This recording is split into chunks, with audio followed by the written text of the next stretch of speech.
Hello, welcome to Imperial Truth, your source for honest and clear reporting. Here is the news for March 26, 2025. President Donald Trump signed an executive order requiring voters to provide proof of U.S. citizenship and mandating that all mail-in ballots be received by Election Day. The order threatens to withhold federal funds from states that do not comply. Critics argue this could disenfranchise voters, particularly in communities lacking access to the necessary identification. Supporters of the order claim it is essential to prevent foreign interference in U.S. elections. Others state that this is another move by Republican leadership to assert control over U.S. elections altogether. Voting rights advocates contend that such measures may suppress voter turnout among marginalized groups.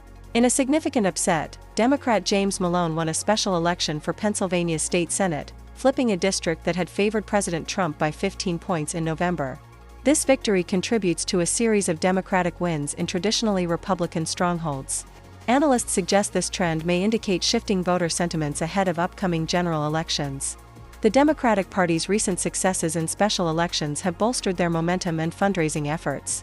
As Republicans continue to publicly support President Trump's agenda, some have shown concern over losses in what was believed to be Republican strongholds.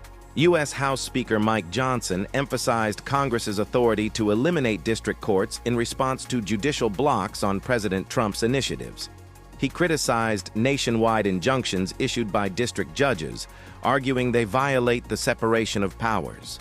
Johnson announced that the House Judiciary Committee will hold a hearing to address these concerns and consider legislation to limit such injunctions. Democratic leaders, including Senate Minority Leader Chuck Schumer, oppose the idea of reducing funding to the judiciary. They view such actions as undermining judicial independence and a possible breach to the separation of powers between branches. Protests against President Donald Trump and Elon Musk are scheduled nationwide for April 5th. The demonstrations aim to address concerns over policies and business practices affecting various communities. Organizers anticipate significant participation across major cities. These protests reflect growing public dissatisfaction with current political and corporate leadership. Activists are leveraging social media to mobilize supporters and coordinate events. Authorities are preparing for large gatherings and potential disruptions.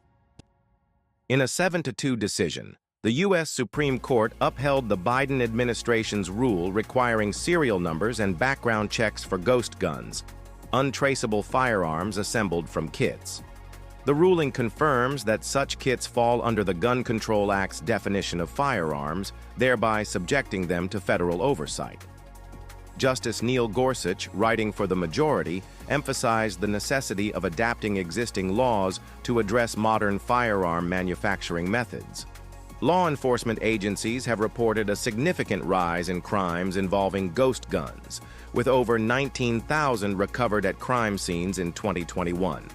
Advocacy groups praised the decision, highlighting its potential to enhance public safety by curbing the proliferation of untraceable weapons. Conversely, dissenting Justices Clarence Thomas and Samuel Alito expressed concerns about governmental overreach and the interpretation of statutory language. The Department of Education is preparing to reopen applications for income-driven repayment plans for student loans. Student loan servicers have been instructed to resume processing these applications within approximately 2 weeks. This move aims to provide relief to borrowers seeking manageable repayment options. The resumption of income-driven repayment plans follows a period of suspension that left many borrowers in financial uncertainty. Advocacy groups have welcomed the decision, emphasizing its importance for low-income individuals. The department is expected to release further details on the application process soon. The Department of Veterans Affairs is planning to cut 83,000 jobs, reducing employment by over 17% at the federal agency. These cuts are expected to significantly impact services provided to veterans, particularly in mental health care. Concerns are growing about increased wait times and reduced access to essential services. Veterans and advocacy groups have expressed alarm over the potential consequences of these staffing reductions. The Trump administration has attempted to reassure the public that critical services will not deteriorate. However, many remain skeptical and are calling for a re-evaluation of the proposed cuts. Yunseo Chung, a 21-year-old Columbia University student and legal U.S. resident, has filed a lawsuit against the Trump administration to block her deportation. Chung, an outspoken participant in pro-Palestinian demonstrations, was notified that her residency is being revoked for allegedly undermining U.S. foreign policy. Her case is one of several involving students facing immigration consequences due to their activism. Legal experts argue that the case could set a precedent for student activists and First Amendment protections. Columbia University officials have expressed concern that these actions could suppress free speech on campuses nationwide. Protest organizers have vowed to continue demonstrating in support of Chung and others facing similar threats. The Trump administration has halted the processing of certain green card applications, including those from approved refugees and asylees, citing the need for enhanced vetting procedures. The Department of Homeland Security announced the suspension, leaving many applicants in limbo. Critics argue that this move undermines the U.S. commitment to providing sanctuary to vulnerable populations. Legal experts anticipate challenges to this policy shift, emphasizing potential violations of due process rights. Advocacy groups have expressed concern over the impact on families awaiting reunification. The administration maintains that the pause is necessary to ensure national security and the integrity of the immigration system. Florida's legislature is advancing a bill to loosen child labor laws, allowing individuals as young as 14 to work longer hours to address labor shortages resulting from recent immigration crackdowns. Proponents argue that this measure will help fill vacancies in industries heavily reliant on immigrant labor.